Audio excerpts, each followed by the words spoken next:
Hello, Arthur and my peeps. How are you today? Today I have stone soup to read to you. A young man was walking. He walked and he walked. He walked all night and he walked all day.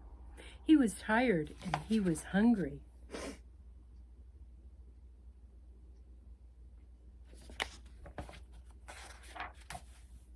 At last he came to a big house.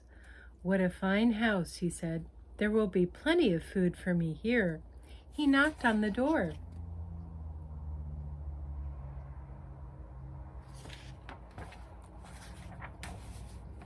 A little old lady opened it. "Good day," said the young man. "I am very hungry. Can you give me something to eat?" "I have nothing to give you," said the little old lady. "I have nothing in the house. I have nothing in the garden." And she began to close the door. "Stop," said the young man. "If you will not give me something to eat, will you give me a stone?"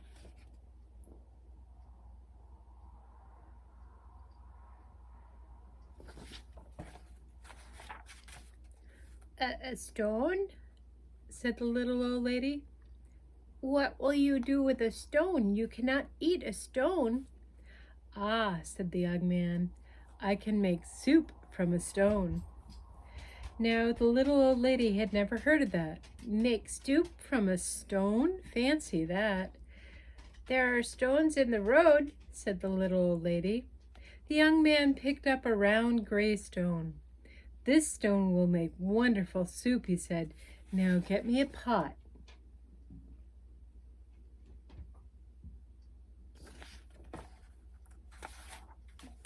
The little old lady got a pot. "Fill the pot with water and put it on the fire," the young man said. The little old lady did as she was told, and soon the water was bubbling in the pot.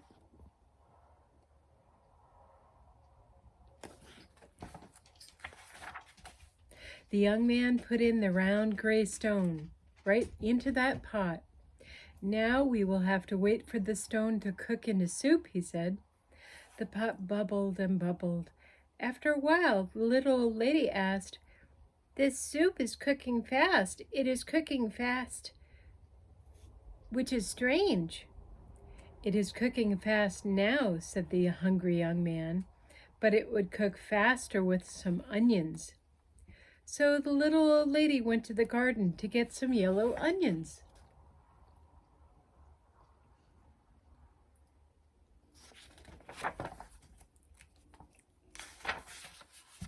Into the pot went the yellow onions and the round gray stone. "Soup from a stone," said the little old lady. "Fancy that." The pot bubbled and bubbled. After a while, the little old lady says, "This soup smells good." "It smells good now," said the hungry young man, "but it would smell better with some carrots."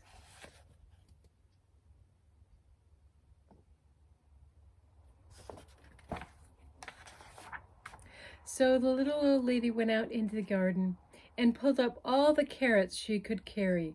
Into the pot went the long, thin carrots with the yellow onions and the round gray stone. "Soup from a stone," said the little old lady. "Fancy that." The pot bubbled and bubbled. After a while, the little old lady said, "This soup smells good." "It tastes good now," said the hungry young man, "but it would taste better with some beef bones."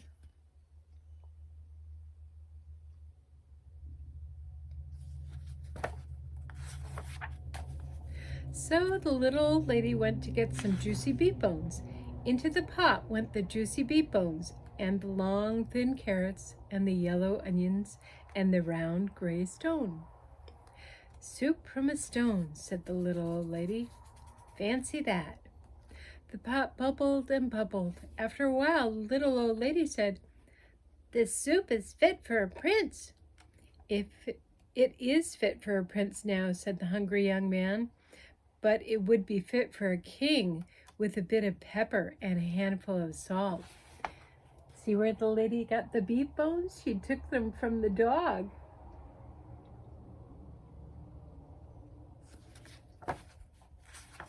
Poor dog.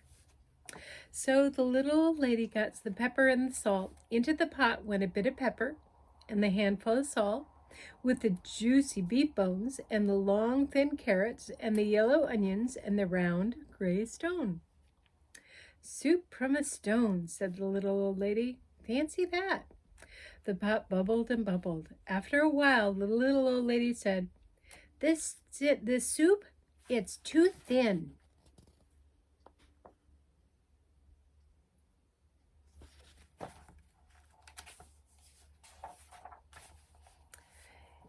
"It's too thin now," said the hungry young man, "but it would be nice and thick with some butter and barley." So the little old lady went to get butter and barley.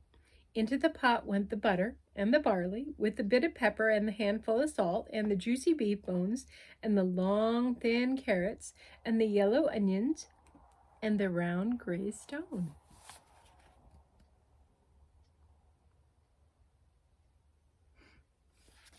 This soup is starting to sound really good. "Soup from a stone," said the little old lady. "Fancy that." The pot bubbled and bubbled. After a while, the little old lady tasted the soup again.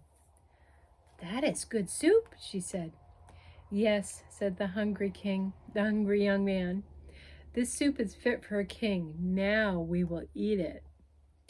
"Stop," said the little old lady. "This soup is indeed fit for a king. Now I will be able to set a table fit for a king." So she took out her best tablecloth and her best dishes.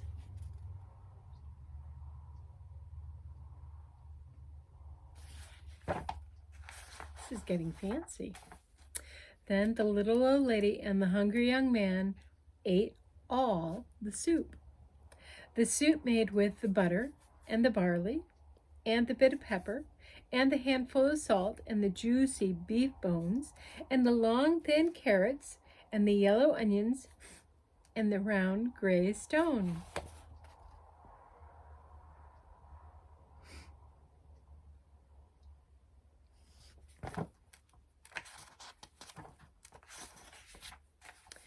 "Soup from a stone," the little old lady said.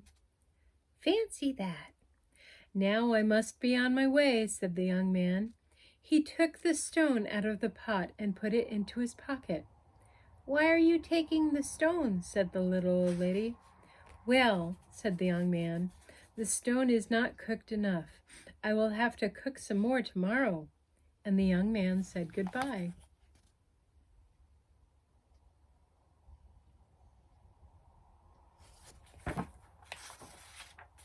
He walked on and on down the road. He walked and he walked. "What a fine supper I will have tomorrow," he said to himself. Soup from a stone. Fancy that. Hope you enjoyed. Sounded pretty neat. Talk to you tomorrow. Bye-bye. Love you.